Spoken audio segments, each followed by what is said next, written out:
वेळ कमी आहे व भूक जास्त लागली असेल तर आपण अशा प्रकारे पटकन सँडविच बनवू शकतो। अनियन चीज सँडविच आपण इथे बनवणार आहोत। त्यासाठी रेसिपी एकदम सोपी आहे। त्यासाठी सुरुवातीला थोडे बटर किंवा तेल, तूप तुम्हाला जे उपलब्ध असेल त्याचा वापर करावा व ते गरम झाल्यानंतर त्यामध्ये कांदा चिरून घालायचा आहे।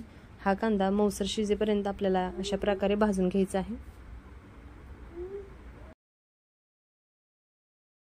कांदा मऊसर शिजल्यानंतर यामध्ये ग्रीन चिली सॉस टेस्टनुसार ॲड करावा। मी लहान मुलांसाठी बनवत आहे त्यामुळे इथे मी थोडा सॉसचा वापर केलेला आहे। या जागी तुम्हाला जास्त तिखट आवडत असेल तर तुम्ही थोडं तिखटचे प्रमाण वाढवू शकता।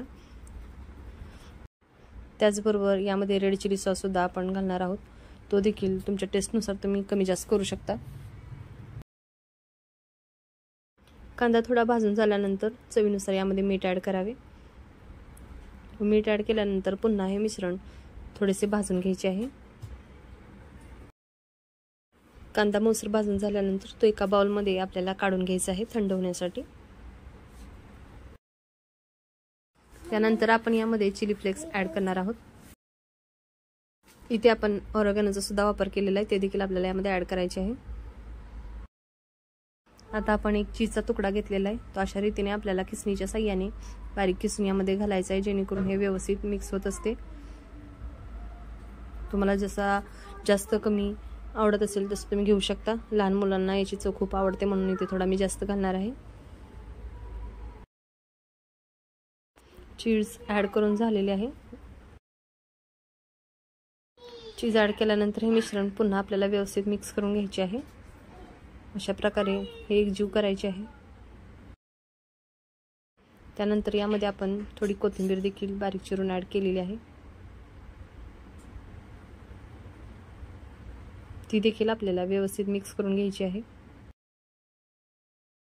थोडा खमंगपणा येण्यासाठी भाजलेली जिरेची पावडर आपण घातलेली आहे। त्याचबरोबर आपण धनेपूड देखील यामध्ये ॲड करणार आहोत, त्यामुळे याला विशिष्ट अशी चव प्राप्त होत असते।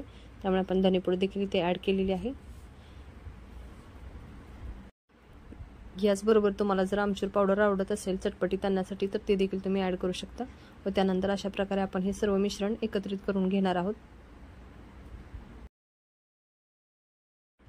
स्टफिंगसाठी तर हे मसाला तयारच झालेला आहे। आता आपण ब्रेडला देखील तयार करून घेऊ। तर त्यासाठी ब्रेडची जी स्लाइस आहे ती आपल्याला थोडी पॅनवर भाजून घ्यायची आहे। तर त्यासाठी तुम्ही ते तेल, तूप जे हवे आहे त्याचा तुम्ही वापर करू शकता व थोडेसे गरम झाल्यानंतर त्यावर अशा प्रकारे ब्रेड आपण थोडासा हलकासा कलर चेंज होईपर्यंत भाजून घेणार आहोत। आपल्याला जास्त देखील याला क्रंची बनवायचं नाही, पण हलकासा थोडासा कलर चेंज झाला इतपत आपण याला थोडे भाजून घेणार आहोत। त्यामुळे या ब्रेडच्या स्लाइसला देखील खूप चांगली चव प्राप्त होत असते। आलटून पालटून अशा रीतीने आपण ही स्लाइस भाजून घेणार आहोत। तुम्ही इथे पाहू शकता हलकासा कलर चेंज झालेला तुम्हाला दिसत असेल। इथे आपण तुपाचा वापर करत आहोत, तुपामुळे याला विशिष्ट चव येत असते। तूप जर अवेलेबल नसेल तर तेलाचा वापर केला तरी देखील हरकत नाही। कुणाला बटर आवडत असेल तर तुम्ही बटरचा देखील वापर करू शकता। व अशा रीतीने ब्रेडचे स्लाइस आपल्याला भाजून घ्यायचे आहे। स्लाइस थोडे भाजून काढल्यानंतर अशा प्रकारे चमच्याच्या साहाय्याने स्टफिंगसाठी अशा रीतीने आपण जे चीजचे मिक्सचर तयार केलेले आहे त्याचे स्प्रेड करून घ्यायचे आहे। एकसारखे आपल्याला व्यवस्थित स्प्रेड करायचे आहे। जेवढी क्वांटिटी तुम्हाला हवी असेल तशी तुम्ही ॲड करू शकता।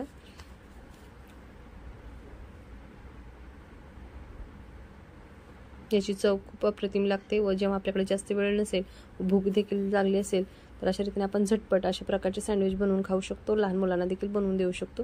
त्याचबरोबर दुसरी स्लाइस आपण यावर अशा प्रकारे ठेवून द्यायची आहे व तुम्हाला हव्या त्या शेपमध्ये तुम्ही कट करू शकता।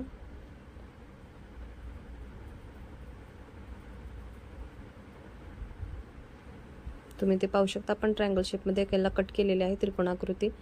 त्याचबरोबर तुम्हाला जर चौकोन तुकडे हवे असतील तर तुम्ही चौकोन तुकडे देखील तयार करून घेऊ शकता किंवा आयताकृती देखील बनवू शकता। तुम्ही ते पाहू शकता खूप छान असे आपले हे स्टफिंग तयार झालेले आहे। तुम्हाला जर जास्त स्टफिंग हवे असेल तर तुम्ही जास्त देखील ॲड करू शकता। अशाच प्रकारे मी दुसरे देखील स्लाइस तयार करून घेणार आहे। तर त्यासाठी एक ब्रेडची स्लाइस आपण ठेवून द्यायची आहे। त्याचबरोबर सेम प्रोसेस करायची आहे। स्टफिंग मटेरियल आपल्याला यामध्ये स्प्रेड करून घ्यायचे आहे। तुम्ही जर अशा प्रकारे एकदा जर सँडविच बनवाल तर तुम्ही नेहमी अशाच प्रकारे झटपट असे सँडविच बनवून खाऊ शकता घरच्या घरी। रेस्टॉरंटमध्ये जाण्याची काहीच गरज नाही, त्यापेक्षाही बेस्ट अशी चव इथे आपल्याला घरच्या घरी मिळत असते। त्यामुळे ही रेसिपी एकदा ट्राय करून नक्की पहा. रेसिपी आवडल्यास लाईक करा. चॅनलला सबस्क्राईब केले नसेल तर सबस्क्राईबही करा. व हीच रेसिपी जर तुम्हाला हिंदीमध्ये हवी असेल तर तुम्ही साहूज रेसिपी स्पेशल इन हिंदी चॅनलला देखील सबस्क्राईब करा. अशा प्रकारे आपण स्टफिंग करून झालेले आहे. ब्रेड त्याच्यावर ठेवून आपण आता आयताकृती शेप तयार करून घेणार आहोत. बाजूचे जे काप असतात ब्रेडचे तुम्हाला काढायचे असले तर काढू शकता, नाही काढले तरी काही हरकत नाही. आपण जास्त रोस्ट केलेले नाही, तुम्ही ते पाहू शकता. हा शेप देखील छान आहे. जसं तुम्हाला खाण्यास योग्य असेल तशा प्रकारचा तुम्ही शेप बनवून खाऊ शकता. रेसिपी शेवटपर्यंत पाहिल्याबद्दल सर्वांचे मनापासून आभार.